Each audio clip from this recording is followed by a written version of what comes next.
we have one political party that at least does still appear to have some kind of commitment to constitutional fundamentals, things of that nature. And we have another political party that, in my judgment, is literally disintegrating in front of our eyes right now. And there's nothing good about that. I don't know how it ends. At least I fear to think about, how it might end. That's what scares the hell out of me. Welcome to Freedom, a show about ideas that matter. I'm Aaron Ross Powell. And I'm Trevor Burrus. The January 6th insurrection was the most conspicuous recent example of homegrown extremist violence on American soil. But our country has a sad history of this stuff. To discuss the emergence and evolution of America's contemporary wave of politically motivated violence, we're joined by Patrick Eddington, former CIA analyst and now Cato Institute senior fellow. The first instance of large-scale extremist violence that I remember from my own childhood, I remember it being big in the news, was the Oklahoma City bombing in 1995. And that's where your analysis of the current strain of right-wing violence begins. So let's start there. Can you tell us about that bombing, and in particular the motivations that led the bombers to it? Yeah, to the extent that we can, trust anything that Timothy McVeigh and Terry Nichols, the two perpetrators of that attack on April 19th, 1995, which killed over 160 people, including nearly 20 children.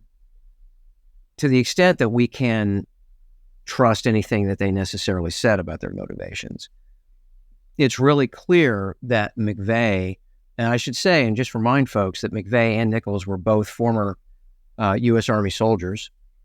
And I want to make clear, so am I. I'm a former Army officer as well.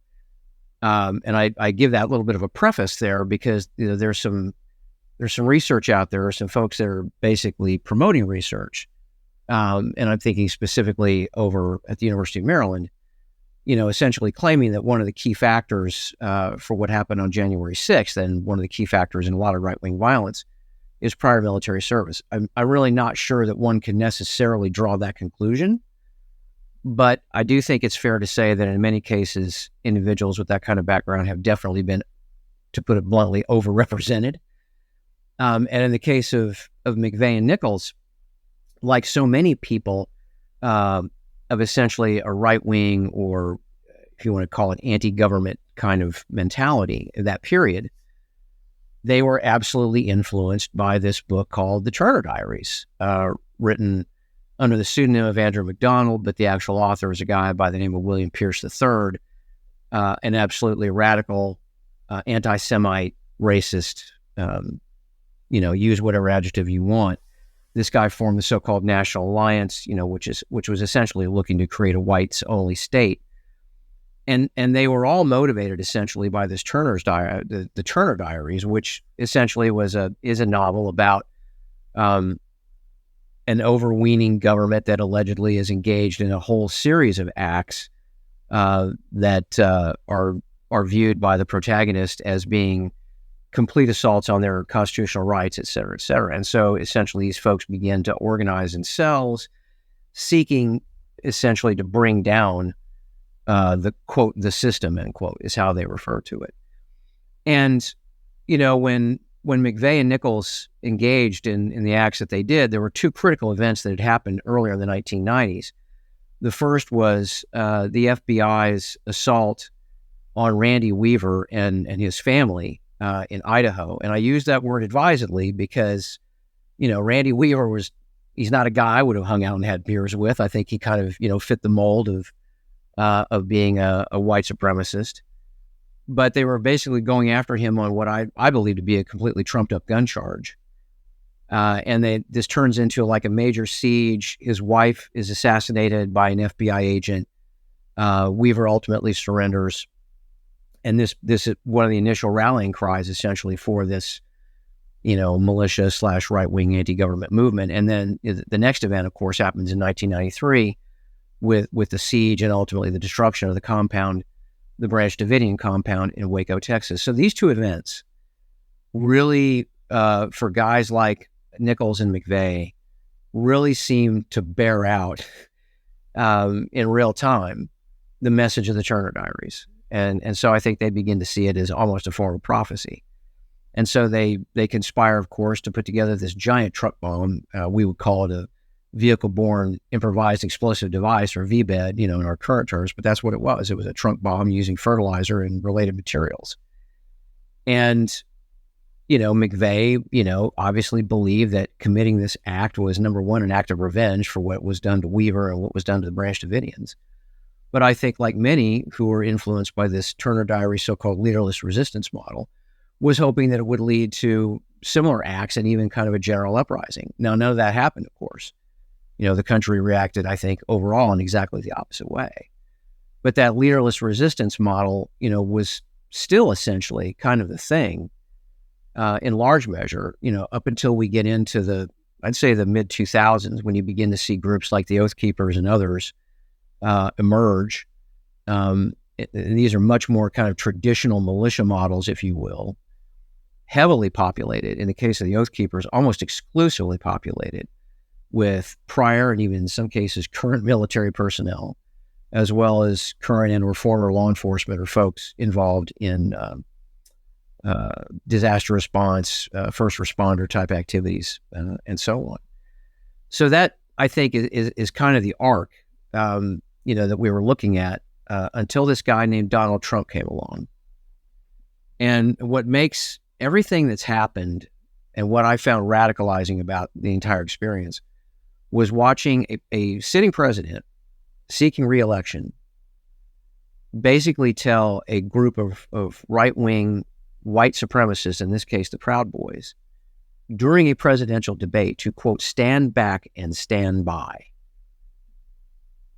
Nothing like that had happened. And in preparation for our chat today, I went back and I reviewed at least portions of some of the biographies written on the late George Wallace, the former governor of Alabama, and of course one of the presidential candidates in 1968. Wallace, of course, a hardcore segregationist, right in the middle of all of that, anti-desegregation activity in the South at that particular time. And I was just trying to refresh myself. Did Wallace even come close to doing anything like this? And the answer is no. Wallace accepted the outcome of the election.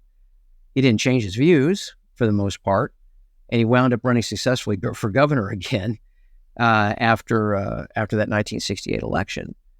But even Wallace did not engage in the kind of conduct that Trump did, and that, to me, as I said, was radicalizing. And it, obviously, since he's not in a jail cell right now, and leading by 40 to 50 points in the polls over his closest rivals for the GOP nomination for 2024, it has me just, scared to death.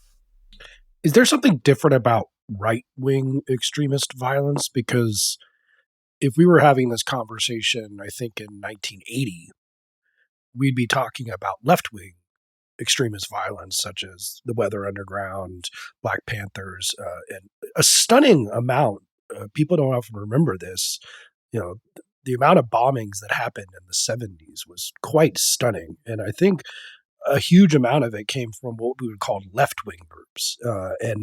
And I agree with you that we have this time now where we have to talk about political violence again, and I think maybe for me and Aaron, because of our age, being a little younger than you, we grew up in a very politically nonviolent time.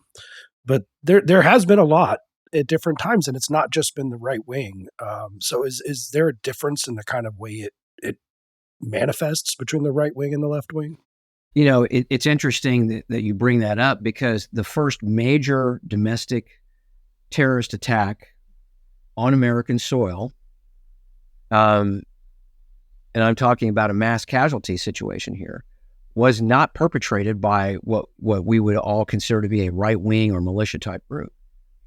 It was perpetrated by a union against the Los Angeles Times in 1910, right? And I think a lot of folks probably forget the fact that in the early, really in the first, probably 15 years, almost first 20 years of the 20th century, there was an awful lot of, left-wing related violence, a lot of, especially like labor-related violence, usually over working conditions and things of that nature. But clearly, in that particular period, you had an awful lot of that kind of thing. And then when we get into, what historians generally refer to as like the New Left era, which comes along in the 1960s, this is when we get the rise of Students for a Democratic Society, the splinter element of which is the Weather Underground or the Weathermen.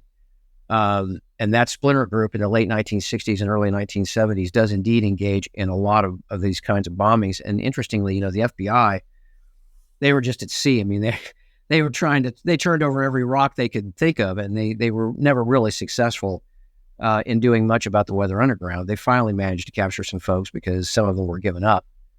But yeah, there's clearly been essentially, an evolution that's been going on here. And I do think, right-wing activity, white supremacist and racist related activity has been a feature of American life literally since colonial times, right? I mean, when we actually finally got a constitution in 1789, the black folks were really not included in the deal except to be counted for census purposes, to try to help out folks south of the Mason-Dixon line in terms of proportional representation and all the rest of that. And in the wake of the Civil War, we get the rise of this thing called the Ku Klux Klan, which is the first genuinely organized domestic terrorist organization in the United States. And the U.S. government's response to that during the Grant administration was to pass the Ku Klux Klan Act of 1871, to then turn loose literally the Army, as well as the Secret Service. And Charles Lane's book from a couple of years ago, Freedom's Detective, is a magnificent chronicle of that entire era and everything that was going on. The Secret Service actually engaged in bona fide torture. It would match pretty much anything that was done at Abu Ghraib or some of the CIA black sites in the Bush 43 administration. And that had the effect of breaking the Klan, at least from a military standpoint or a paramilitary standpoint, for a very, very long time. But those Southern racist Democrats ultimately still got their way, right? Reconstruction was ended. It was part of the deal to take care of that little electoral problem with Tilden and Hayes.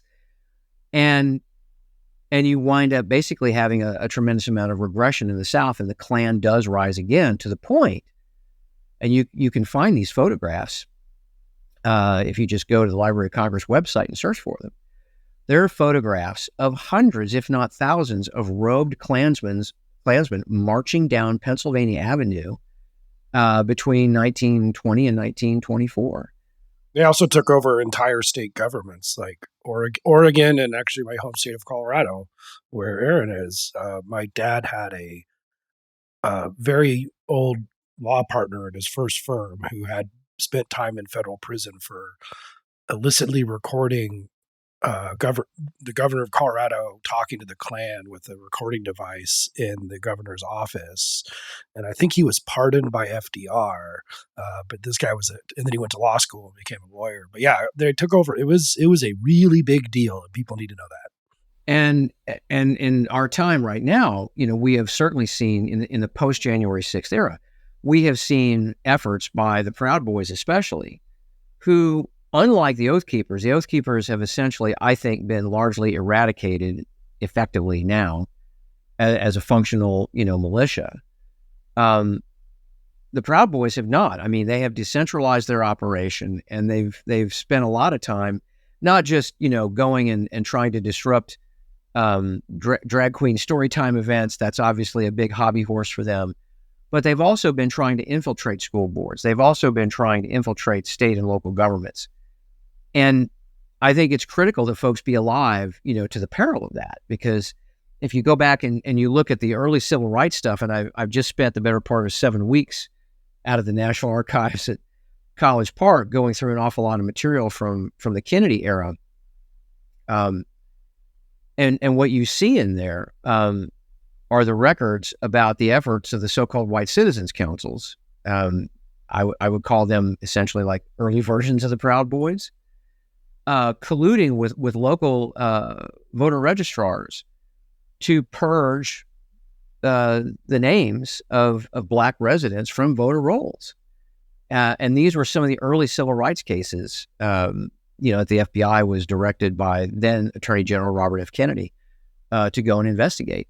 So I've had all that in the back of my mind, essentially, as I've been thinking about these other things. When we start talking about the Proud Boys, I think it'd be really good to start taking a look at whether or not they're trying to, infiltrate, election operations, essentially. I mean, the machinery of it and access to voter rolls. I think if somebody's not looking at that, somebody should be. There's no doubt about that. One thing that stands out about Trump, especially in the context of the leaderless resistance that you talk about, and him kind of changing things, like providing that leadership or figurehead role, is how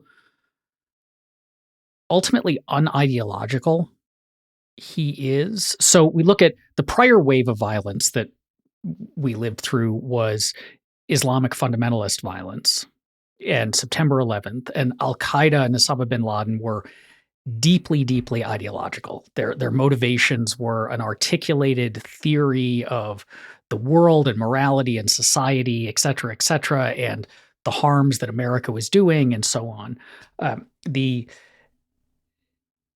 anarchist violence that we saw in the late 19th, early 20th century was ideological. The Klan was ideological. The SDS and the Weather Underground were ideological. And the current right-wing violence, like Timothy McVeigh, the Proud Boys, the Oath Keepers, they have an ideology, but the person who has given them leadership, the person who said to stand down and stand by, the person who is ultimately responsible for the sieging of the Capitol on January 6th, is himself just not. Like, he'll sometimes talk in the language of ideologies, but it's all just kind of narcissism, self-promotion, self-preservation. It's sometimes is unclear, like, even if he really knew what the Proud Boys were when he said that, or had any idea what they believed in. They were just, he kind of divides the world into people who say nice things about him and people who don't.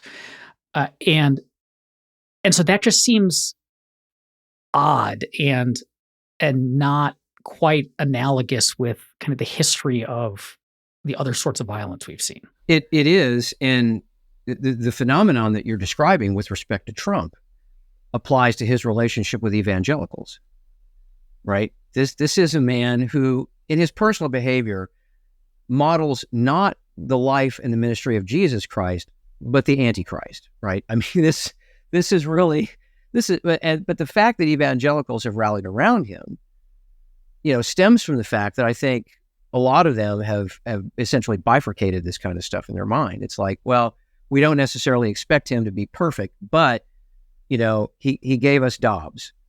He gave us the justices we were looking for. We got the outcome, therefore he's our guy. And Kristen Dumais, is that how you pronounce her name, Dumais? The time that you had her on, to talk about her incredible book, Jesus and John Wayne, which I highly recommend to everybody. Really, she plumbs the depths of this, essentially. But I think that's exactly what Trump does, with every group. It's these people and these groups, essentially, are in his mind simply tools to accomplish the end of getting him back into power, either keeping him in power, in the case of the Proud Boys, or getting him back into power. And I should note that, his buddy, Roger Stone, was definitely very tight with the senior Proud Boy leadership, including convicted felon Enrique Tarrio, among others. But what I've never been able to establish, and perhaps, Special Counsel Jack Smith will do this, in his prosecution of Trump, is actually be able to show a documentary chain, an evidence chain, directly linking Trump to the Proud Boys, in terms of, what they ultimately wound up doing. Because it was really more the Proud Boys, which also that element does include former law enforcement, former military, et cetera. They were the real, tip of the spear that day in terms of breaking into the Capitol itself, breaching the barricades and then finally breaching the building itself. So whether Jack Smith has accumulated, direct evidence that more closely links Trump, I don't know. What I have found both disconcerting and kind of baffling is how the Department of Justice mounted successful seditious conspiracy cases against the foot soldiers here, right? The Oath Keepers and the Proud Boys. But Trump himself has not been so charged. And I continue to scratch my head over that, because there was clearly, I call it kind of a pickup basketball version of a coup, in that he was really kind of making it up. He and his immediate Confederates were really kind of making it up as they went. But whether or not in those final days, those final couple of weeks, was there any kind of direct communication, between Tarrio and or some of his Confederates and anybody at the White House? I don't know. The one most recent development that I do find really intriguing is Cassidy Hutchinson, who was White House Chief of Staff Mark Meadows' sidekick, ghost, etc. In her book, which is coming out, I guess, this week or fairly close to this week, she alleges that Meadows was engaged in a massive document destruction campaign at his home, in which his wife said, in essence, or confided to somebody, in essence, that his dry cleaning bills were enormous because they were having a hell of a time just getting the smoke smell out of what he was doing there. So that raises the question for me, was he destroying evidence of a direct link? What other evidence was he destroying that would implicate him, Trump, and maybe some of these right-wing, armed elements, or maybe Matt Gaetz, congressman from Georgia, who was seeking a pardon prior to Mr. Trump's departure. I don't know, but that's the other part of this that I really worry about, is we're not going to know the full story on this, I think, ever. But what we do know is disturbing enough that we need to have Congress take actions, and I've outlined some of those in some of the pieces that I've written, to make the federal bureaucracy essentially Trumpist-proof, for lack of a better term, to make it much more difficult for them, for him or anybody like him, to reach down and essentially, fire hundreds or thousands of uncooperative workers who don't want to go along with his plans. Something along those lines has got to happen, because the truth of the matter is we got lucky with the senior leadership at DOJ in those closing days, essentially being willing to close ranks and tell Trump no. If you try to install Jeff Clark, this nobody essentially, as the new AG, we're all going to walk. And as it turns out, that's the only thing that backed Trump down. What I fear is that he won't back down the next time if he actually gets back in office. Where does the FBI factor into this? Because someone listening so far might be like, well, Pat really wants to empower the FBI to do massive surveillance on, these groups that are clearly very scary and are getting bigger and getting scarier. And the FBI, it kind of depends on who you talk to, and it depends on, what party is supporting them or not. But some people think that they're a crack band of amazing workers who, will respect civil liberties and get to the bottom of this. And other people think that they are a massive civil liberties violating organization. And again, it kind of depends on, what 5-year span of which party is holding which side. But you have more complex opinions about the FBI, because it would seem like you want the FBI to be involved in this from what you've said so far. So I think, anybody that would take a look at my writings would have to characterize me as one of the harshest living critics of the Federal Bureau of Investigation. But, there's a certain reality that we're confronting with here. And that is, and this is what makes the problem, really hard. If you actually believe, as I do, that people should be presumed innocent until proven guilty in a court of law, and I apply that to Donald Trump in the same way that I apply that to the local dog catcher or whatever, then at the same time, you really can't believe that any kind of generalized mass surveillance targeting people on the basis of group affiliation is okay, because it's not. And of course, the FBI has been legendary for those kinds of violations, going all the way back literally to their founding year in 1908. And it's interesting because the first cadre of FBI agents that became FBI agents were actually ex-Secret Service guys, some of whom might have had experience with that earlier campaign against the Klan, but an awful lot of them had experience essentially surveilling and trying to essentially disrupt the operations of socialist and anarchists, in the first decade or so of the 20th century. And I think, that mentality, and of course, J. Edgar Hoover's, 50-year tenure essentially as the head of the FBI, his attitudes, on race, Dr. Beverly Gage in her book, G-Man, which is now, I think, the authoritative biography on J. Edgar Hoover, which came out last year. She makes it clear, I think, that Hoover was at his core essentially racist. There's no way that doesn't rub off on the rest of the bureaucracy, right? I mean, Hoover's going to pick people, and did pick people, who shared his mindset and his worldview. And the mindset and the worldview of the society in which Hoover grew up and operated in was a very racist society, and of course virulently anti-communist. And so all of these things essentially, kind of color it. And I and others have argued that in many respects, the FBI has not changed. And one of the latest examples, of course, would be the Trump era so-called China initiative, which targeted, without any kind of real cause in most cases, Chinese American scientists, technologists, engineers, mathematicians, who had any kind of connections back to the PRC, including family connections back to the PRC. And an awful lot of these folks wound up getting railroaded in prosecutions. DOJ under Biden claims that they've scaled that program back or disestablished it. I don't really believe that. I think an awful lot of that is still going on, which just, again, I think speaks to, the larger problem, which is an institutional problem. So if you accept as a given that we want to have a society that is fundamentally based on law and order and simultaneously based on a respect for constitutional rights, it means you can't just arbitrarily go down the road of, suggesting, wider surveillance powers. And a number of folks in Congress, Benny Thompson, who was the chairman of the House Select Committee on January 6th, has essentially said that and sponsored legislation essentially to that effect. We have to be focused on conduct at the end of the day.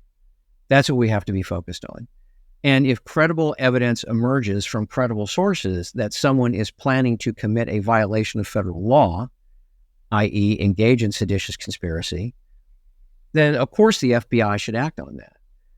But they shouldn't have the authority to just open an investigation on somebody with the lack of a criminal predicate, which is exactly what they can do today through this mechanism created at the end of the Bush 43 administration by then AG Mukasey, called an assessment. And I've written about this at length, but their ability to use that tool to keep tabs on individuals and groups is scary. And of course, at the Cato Institute, we're in federal court litigating, on that very issue, trying to shake loose as many of those closed assessments as we can to get a sense of how bad the problem is. But that's the dilemma that we face, Trevor. Walking this line, and it's a difficult line to walk. But if we're going to have a functioning republic built on a constitutional foundation, that line has to be walked, and we have to make sure that our people in law enforcement, are doing that they're actually doing it.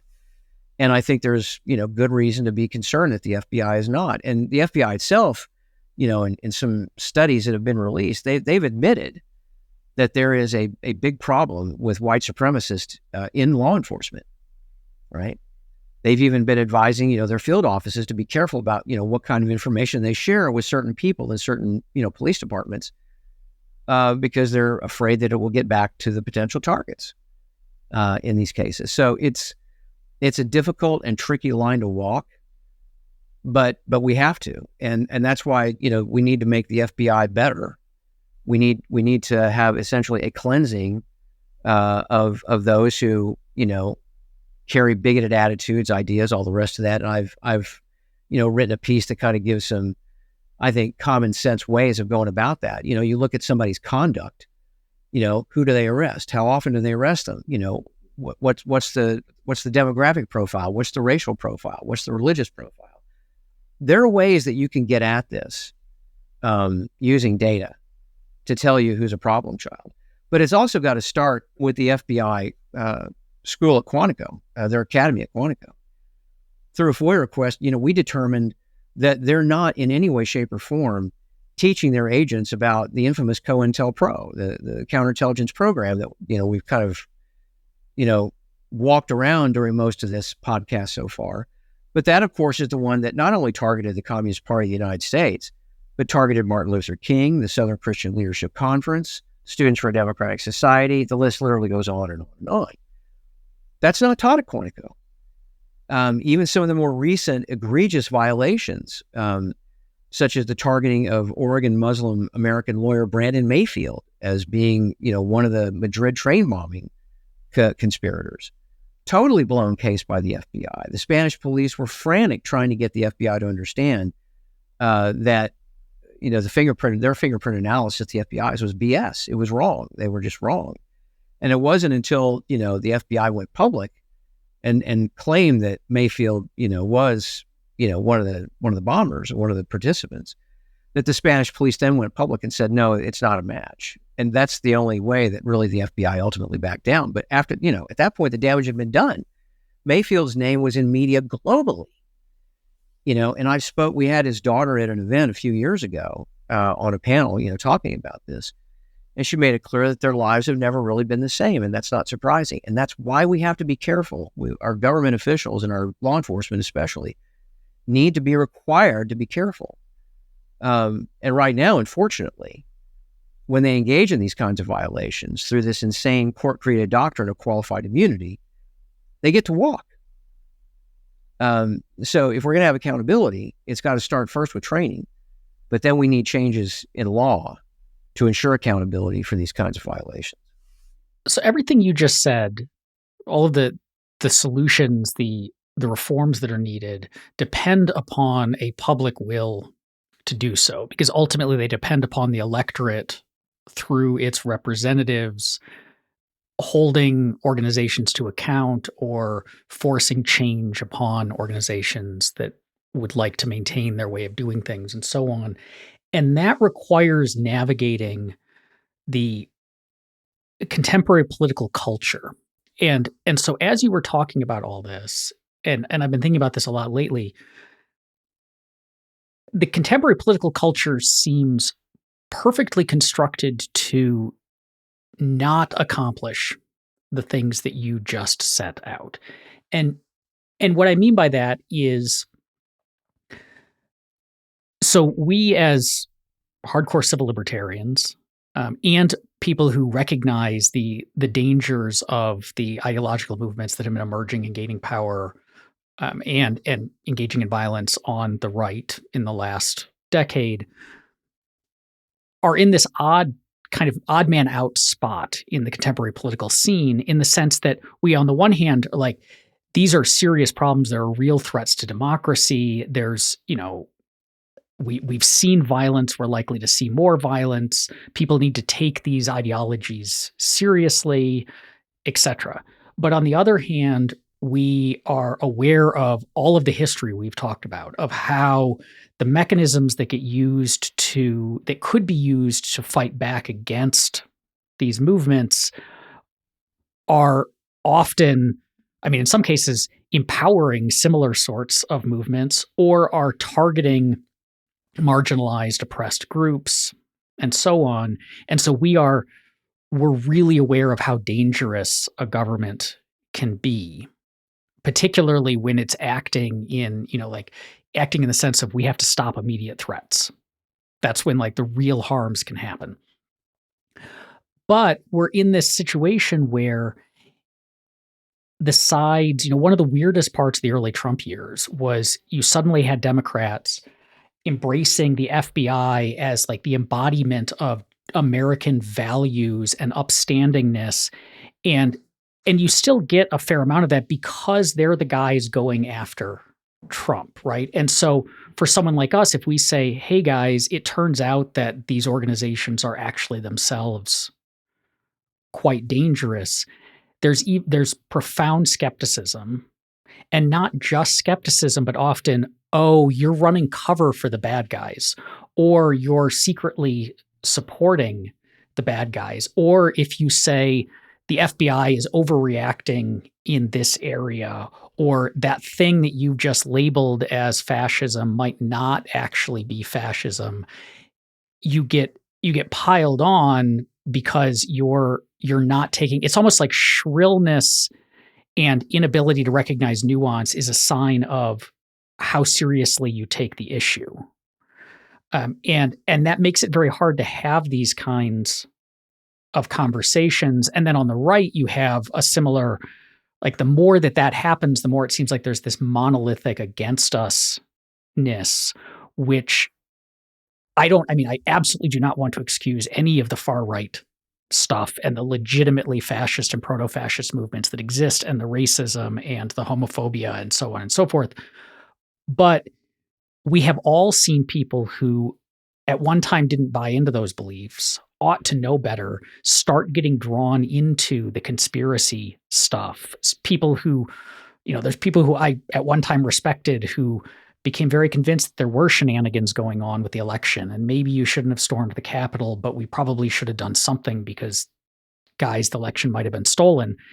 And a lot of that is coming from this same place of basically we have to divide the world into our friends and our enemies, and anyone who kind of doesn't necessarily ride the line between, but says, look, there's the line between, or the line of where people fall can be fuzzy or complicated or inconsistent, just gets dropped into the enemy's camp. That's just a sign you're not one of us.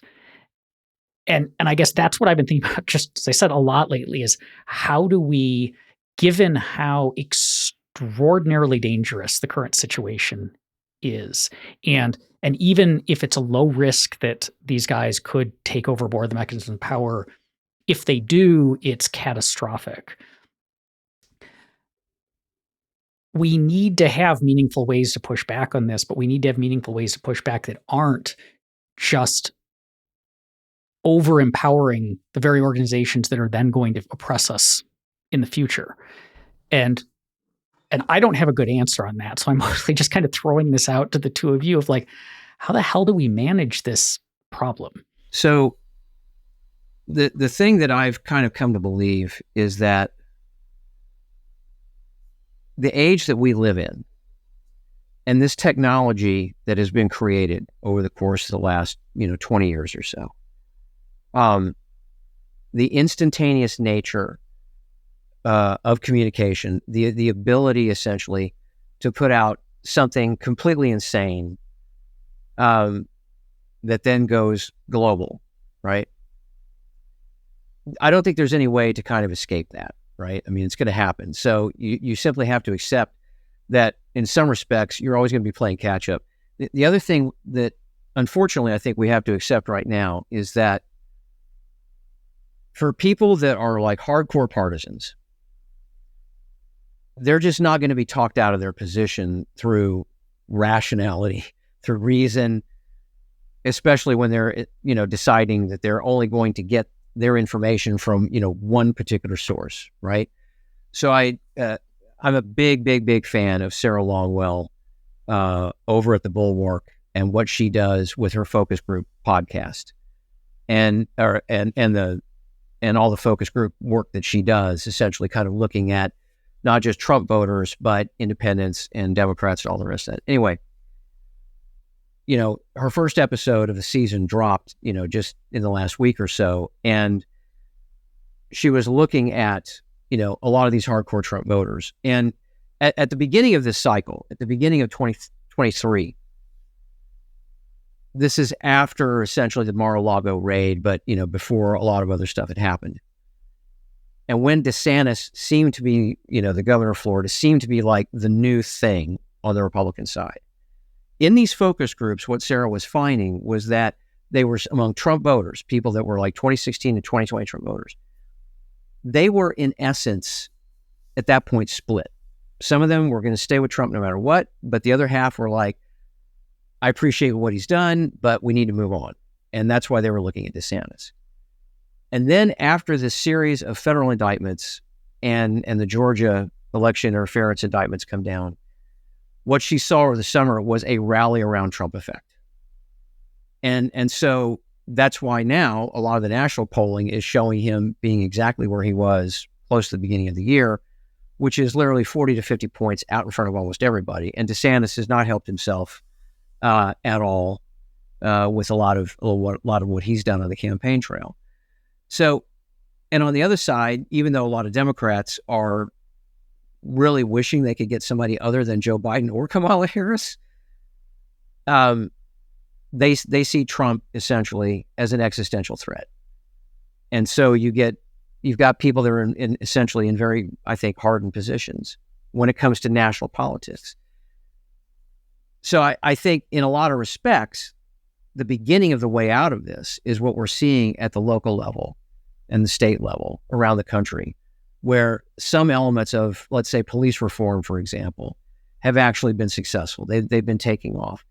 So that, to me, at least, is where a lot of this has to begin. At the national level, I simply think that we're in for an unprecedented level of turbulence over the course of the next, 15 to 18 months.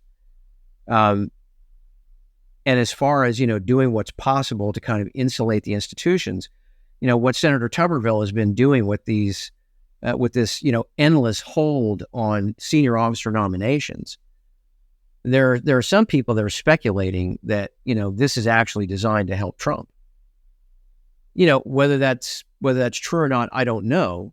But what I do know is that when, these kinds of military nominations get politicized in this way, it's not good for the service. And a scary scenario that I keep, rolling over in my head over and over again is if Trump were to win and was actually somehow able to actually conduct a campaign from a jail cell and try to govern from a jail cell, would he basically say, okay, well, Mike Flynn is going to be my acting Secretary of Defense? And then Flynn goes in and just goes to town. I mean, I think in some respects, this is what happened when he made Chad Wolf the lead guy over at DHS. So that's why, I've become just a fanatic about trying to reduce the number of political appointee positions essentially across the board in all federal agencies and departments, but especially in those that deal with law enforcement and national security issues, in order to try to make them as resilient and resistant to that kind of pressure as possible. Yeah, but that's the interesting danger on a broader level, that if we do have a kind of uncontrollable bureaucracy that can't be controlled by political appointees, that might work now, with the danger that Trump presents, which is, I agree, extreme, but it also is how an FBI could run away and do things we really, really hate. I mean, this is the civil service debate in 1881 with the Pendleton Act. Like, there are arguments for not reducing political appointees, but increasing political appointees. And that means that sometimes your political opponents will be able to make appointees, but that means you get to do that too. Yeah, I think ultimately, though, the problem with the argument, and this is one of the reasons why, even though I hate Teddy Roosevelt for having created the FBI, the one thing that I think he got very right was trying to find ways to professionalize the federal bureaucracy, as much as possible based on his own experience, in New York. And when I look essentially at like a Nazi model or a traditional Soviet model, in the end, that's what I worry about more. I don't think that every FBI agent or special agent in charge gets up every day thinking to himself, who can I spy on today? I don't think it quite works like that. I do think that the bureaucratic incentives that exist tend to push them in that direction, right? So if what you're getting rated on for promotion purposes is the number of assessments you've opened, the number of preliminary investigations you've opened, the number of full field investigations, enterprise investigations, the number of external intelligence notes that you've contributed to, all those kinds of things to me, the key there is to completely change the bureaucratic incentive structure, and not grade people on that, right? I prefer to grade people on how many times did you not open an investigation because you were convinced that doing so would have violated somebody's rights. That's my kind of metric, as far as I'm concerned. And they'll still have more than enough work to do, right? But when I look at history, especially in countries that were authoritarian or totalitarian, where the party structure was able to exert its influence all the way down essentially to the unit level, that is how they essentially ensured compliance, with orders, from up the chain, even if it meant, putting people in gas chambers, right? And all the rest of that. So there is, we're dealing with human beings in institutions. There's never going to be a 100% solution. Sometimes, unfortunately, it's a choice between a not great option and a horrific option, potentially. And I think that's really where I'm kind of coming down at this point in time. And that doesn't mean that, we shouldn't have, and I do think we need to have, a long, hard look at exactly how many federal employees we really need, what they're up to. I look at the Postal Service, which has absolutely engaged in an enormous amount of surveillance itself, right? The whole issue of mail covers and all the rest of that. I've always believed that the post office could be replaced. There's nothing in the Constitution that says that a postal service, a federal postal service, has to be populated with federal employees. But where am I going to get my magazines and my AARP offers for membership? Or the junk ads that I wind up throwing out virtually every day when the postman comes by. So I'm not here to say that we shouldn't be taking a look at whether or not we should be downscaling the number of rank and file, and we should be looking at the missions that we've and the laws that we've created, right? That we tell the FBI to go out, or DEA or whatever, to go out and enforce. All of that, needs a look. But, what Aaron is talking about here is this giant schism that we have in our society right now that is being played out in real time on Capitol Hill in the House of Representatives, where we have a group of fanatics, and that's the only way to describe them, who are literally holding the country and the entire federal government hostage in order to try to get compliance on their demands. And what Kevin McCarthy, the Speaker of the House, is learning is that when you give in to a terrorist demand, there will be more demands, right? And that's exactly what's happening here. So until we get to a place where we have two genuinely functioning political parties that are interested in governing, and right now we only have one political party that seems to be interested in governing. I'm not saying that it governs well when it has power. I don't think it necessarily always really does. Most of the time, it really doesn't. But we have one political party that at least does still appear to have some kind of commitment to basics, to constitutional fundamentals, things of that nature. And we have another political party that, in my judgment, is literally disintegrating in front of our eyes right now. And there's nothing good about that, right? There'll be no balance there, at all. And unless collectively, we find a way to kind of break through this, I don't know how it ends. And at least I fear to think about, how it might end. I don't know whether, the Matt Gaetzes of the world and the Paul Gosars and the Marjorie Taylor Greens and the Lauren Boeberts, I don't know whether they're going to be, viewed as a historical anomaly 20 years from now, or whether they're going to be seen as like, the new wave. And if they become the new wave, I don't know how you avoid a larger breakdown, in society. That's what scares the hell out of me, and that's why, for me at least, that's why active participation in the political process, especially at this moment in history, for me at least, is extremely important. It's just absolutely critically important. And, I wish I could clone Justin Amash, right? If we had more guys like him, we'd be in a better place. But the incentive structure, and you all have had him, on a previous podcast, the incentive structure that he described with respect to the House especially is just, it's spot on, and unless and until that's changed, It's just like the federal executive branch bureaucracy. If you don't change the incentive structure, you're going to continue to get bad outcomes. And that does require, people being willing to get engaged in the political process and try to do something about it. Just one final note on our friends at the FBI, though. And Aaron pointed out that Democrats have really been rallying around the Bureau.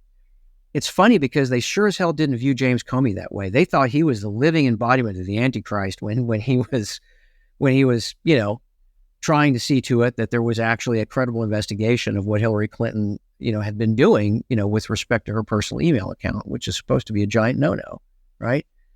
So it's funny how the wheel can turn. And it's that partisan insanity that it makes me glad I'm not on the Hill anymore.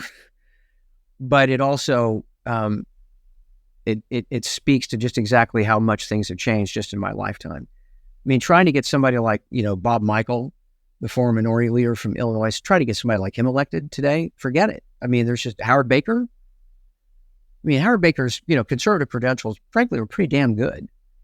He wouldn't stand a chance today. So we need to have a change, and especially on the right. And if a center right party that was, socially, moderate to liberal, and still, relatively economically conservative were to, appear, yeah, I'd sign up for that. I'd sign up for that. That's what, to me, it's going to take, unless there's like some kind of actual revolution in the GOP, an anti-Trump revolution. But I don't see it happening, not anytime soon. Thank you for joining us on Freedom. This is a listener-supported show.